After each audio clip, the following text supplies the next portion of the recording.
Hey guys, welcome back to Auto Repair guys. Thank you guys for watching and subscribing to the channel. In today's video guys, we'll show you how to remove and replace side view mirror on a Ford Edge guys. Stay with us and we'll show you how to do that. In the meantime guys, we have more than 200 videos on this car, so please guys subscribe to the channel. Our mission is to save you as much money as we can by teaching you guys how to fix your car for free. So let's start on the process now. So what we need to do now guys, okay, we need to go ahead, okay, open the door, left right side will be identical procedure. We need to get a plastic panel removal tool. All the tools and parts are listed in the description of the video below for your convenience guys. Okay, and we need to remove this cover. Okay, let me explain where the clips on this cover are. One clip here, one clip over there, and they go here, okay, and down there. This is the clip guys, okay.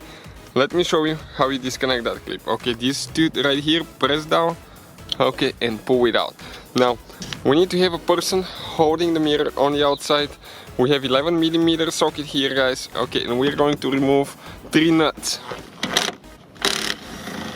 1, 2, 3.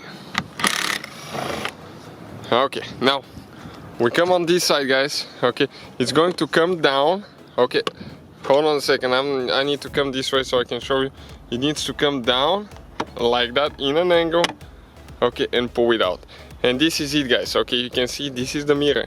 So it's pretty simple. Now, putting that thing together, all we have to do is install it.